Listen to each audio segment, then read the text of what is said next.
नागपूरमध्ये ऑनलाईन शॉपिंगच्या नावावर सायबर फसवणुकीचा आणखी एक प्रकार उघडकीला आला आहे. प्रतापनगर पोलीस स्टेशन परिसरातील एका महिलेला 83,000चा गल्ला घालण्यात आला आहे. या प्रकरणी प्रतापनगर पोलिसांनी गुन्हा दाखल करून तपास सुरू केला आहे. प्रतापनगरच्या दीनदयाल नगरातील ताराविला फ्रेंड्स सोसायटीत राहणारी 47 वर्षीय भक्ता मार्लिवार हिनं पालमोनास ॲपद्वारे ऑनलाईन कृत्रिम दागिने बुक केले होते. 23 फेब्रुवारी 2026 रोजी एका अज्ञात व्यक्तीनं तिला फोन केला. ऑनलाईन पेमेंट ब्लॉक करण्यात आला आहे, त्यामुळे पार्सल रोखण्यात आल्याची बतावणी कंपनी कर्मचारी असलेल्या त्या व्यक्तीनं केली. त्यानंतर त्यानं महिलेला स्कॅनर पाठवला आणि तिला दुसरं पेमेंट करण्यास सांगत मागील पेमेंट परत केलं जाईल असं आश्वासन दिलं. ठगबाजाच्या जाळ्यात अडकून महिलेनं त्याला 83,023 रुपये दिले.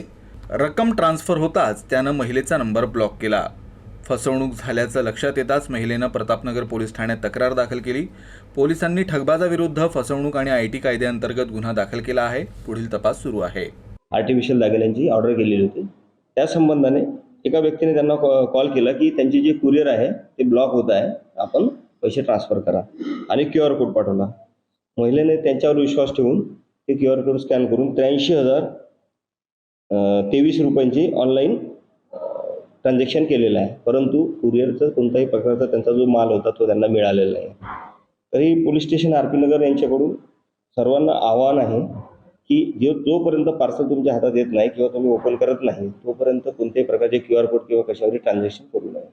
असे ऑनलाईन फसवणुकीचे आता प्रकार भरपूर वाढलेले आहेत आणि वेगवेगळ्या ॲप्सवरून याचे असे आमिष दाखवून कमी पैशात ज्वेलरी मिळते म्हणून त्यात फसवणूक सुरू आहे.